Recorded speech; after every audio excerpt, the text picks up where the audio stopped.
क्यों रहती है विवादों में भारतीय प्रशासनिक सेवा के अधिकारी विजया जाधव?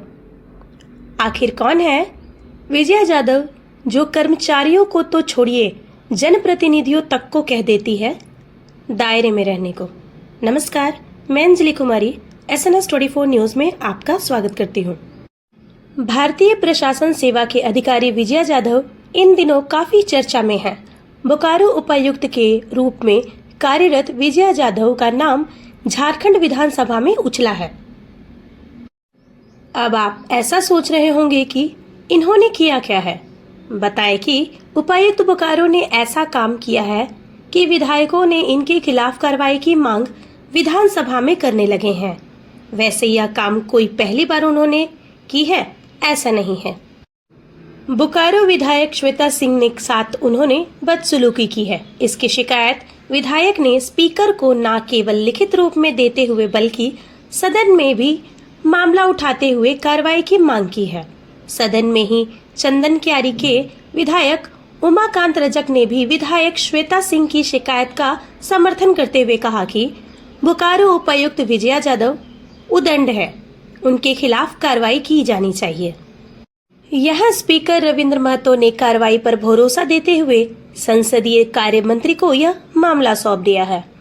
अभी तक कोई कार्रवाई हुई है ऐसा नहीं लगता। उपायुक्त की यह कारनामा कोई पहली बार नहीं है। इसके पूर्व भी उन्होंने एक बैठक में धनबाद सांसद ढुल्लू महतो को कहा कि आप दायरे में रहें। आप सांसद हैं, संसद का एक दायरा होता है। इसके पूर्व भी कई जिलों में वह काम कर चुकी है। वहां भी उनके ऊपर कई आरोप लगते रहे हैं। उदाहरणार्थ, जब वह गिरिडीह में बतौर अनुमंडल पदाधिकारी और नगर आयुक्त के रूप में काम कर रही थी, तब निगम कर्मी अजीत राय ने इन पर पैसे लेने समेत कई आरोप लगाया था। हालांकि यह मामला उच्च न्यायालय में लंबित है। आपको अजीत राय की जुबानी बताएंगे कि उन्होंने क्या आरोप लगाया था। मैं बस जानना चाहती हूँ कि क्या विधानसभा में अगर कोई समस्या हो तो हम लोग वहाँ के उपायुक्त से बात कर सकते हैं कि नहीं, क्योंकि अभी एक समस्या इमरजेंसी था अध्यक्ष महोदय, तो हमने उनसे बात की।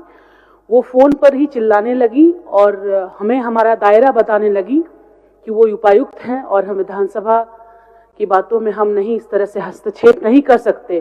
तो बस मैं आपके सदन के माध्यम से मैं बस जानना चाहती हूँ, आसन के माध्यम से अध्यक्ष महोदय, क्या हमारी कोई गरिमा एक प्रतिनिधि होने के नाते है या नहीं, और अगर कोई विधानसभा में समस्या हो तो क्या हमें यहाँ ही बात करना होगा या सचिव से बात करना होगा?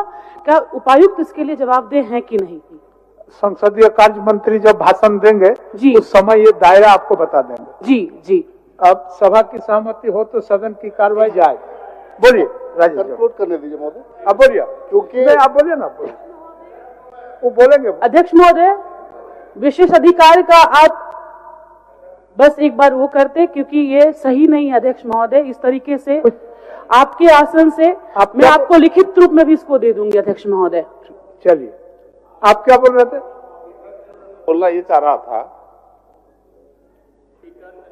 माननीय सदस्य ने जो सवाल उठाया है, ये सवाल बहुत गंभीर है और इस गंभीर सवाल पर सदन को एक गंभीर निर्णय लेने की आवश्यकता है। इतना उदंड अगर उपायुक्त हो या सेक्रेटरी हो या कार्य प्रणाली के कोई भी अधिकारी हो तो ये लोकतंत्र हत्या हो जाएगी। इसलिए आपसे आग्रह है कि इसका एक गंभीर निर्णय सदन के थ्रू सरकार को लेने की आवश्यकता है। ठीक, मैं अनुरोध करता हूँ। ठीक ठीक।